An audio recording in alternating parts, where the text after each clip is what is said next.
bénissons notre Père. Grand Dieu, merci pour notre chère nation que tu préserves.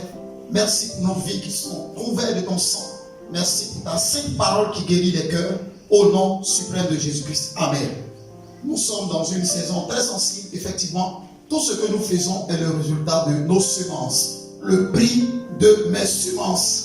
Galates chapitre 6, verset 7 au verset 8. Ne vous y trompez pas. On ne se moque pas de Dieu. Ce qu'un homme aura semé, il le moissonnera aussi. Celui qui sème pour sa chair moissonnera de la chair la corruption. Mais celui qui sème pour l'esprit moissonnera de l'esprit la vie éternelle. Alléluia. Vous êtes le résultat des semences que vous avez mises en terre. Rien n'est hasardeux dans la vie.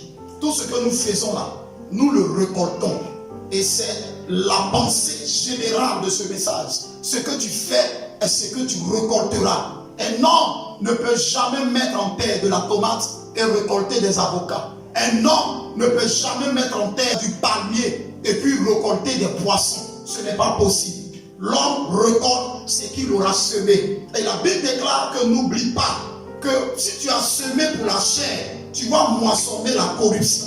C'est-à-dire si tu as semé le péché et tout ce qui n'est pas bon, tu auras son résultat. Il y a un lien entre le monde physique et le monde spirituel. Aujourd'hui, en deuxième lieu, nous allons voir les acteurs de notre destinée. Dans l'accomplissement d'une destinée, il n'y a pas seulement qu'un seul acteur.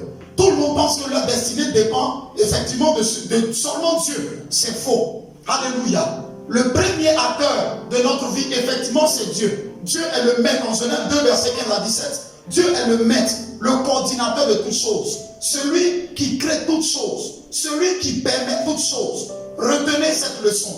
Dieu peut tout faire, mais Dieu ne le veut pas. S'il y a une chose que Dieu ne veut pas contrôler dans ta vie, c'est ta propre volonté. Et quand Dieu a dit dans le livre de Genèse chapitre 2, le verset 15, lorsque le Seigneur a préconisé à l'homme et l'a placé dans le jardin, Dieu lui a donné la capacité de choisir le bien et le mal. C'est vous qui choisissez ce que vous mettez en terre. C'est vous qui choisissez la qualité de vos actions. C'est également vous qui choisissez la qualité des fruits que vous obtenez dans la vie. Ce n'est pas seulement Dieu. Dieu est le premier acteur. Le deuxième acteur, c'est Satan. Et la Bible l'appelle dans Apocalypse 12, verset 10, l'accusateur des frères. Satan ne viendra jamais modifier vos fruits si vous n'avez pas mis une mauvaise semence en terre. Satan est l'acteur qui peut détruire votre destinée. Pour cela, j'ouvre la parenthèse pour vous dire, donnez-vous à Jésus-Christ et Satan n'aura pas accès à vos vies.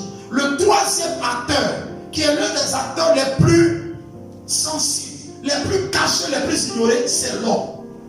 La Bible déclare dans le livre de Deutéronome, chapitre 30, le verset 19, je vous déclare aujourd'hui que vous périrez et que vous ne plongerez pas dans vos jours dans le pays dont je vous ai dit de prendre possession après avoir passé le Jourdain. J'en prends aujourd'hui à témoin. Verset 19. Contre vous le ciel et la terre, j'ai mis devant vous le bien et le mal, la bénédiction et la malédiction, la vie et la mort. Choisissez la vie afin que vous viviez, vous et votre prospérité. L'homme est capable de choisir ce qui va lui arriver. Écoutez-moi bien. Tout ce que vous faites là, c'est vous qui le décidez. Si aujourd'hui quelque chose vous atteint qui n'est pas bon, vérifiez d'abord la semence que vous avez mise en terre. Vérifiez ce que vous avez fait hier. Parce qu'un homme moisson ce qu'il aura semé. Alléluia. L'échec ou la réussite n'est pas un hasard. L'échec ou la réussite est le résultat de tes semences, le résultat de tes actions, le résultat de ce que tu as fait hier, le résultat de ce que tu as fait aujourd'hui va déterminer ton présent ou ton avenir. Nous allons maintenant voir les différents types de semences que nous allons terminer le samedi prochain. Le premier type de semences, c'est nos paroles. Matthieu chapitre 12, verset 36 à 37, où Jésus est en train de préconiser à ses disciples que par vos paroles vous êtes condamnés et par vos paroles vous êtes justifiés. Vos paroles sont une grande semence pour votre avenir. Un homme qui ne fait que mettre en terre de mauvaises paroles va moissonner de mauvaises paroles.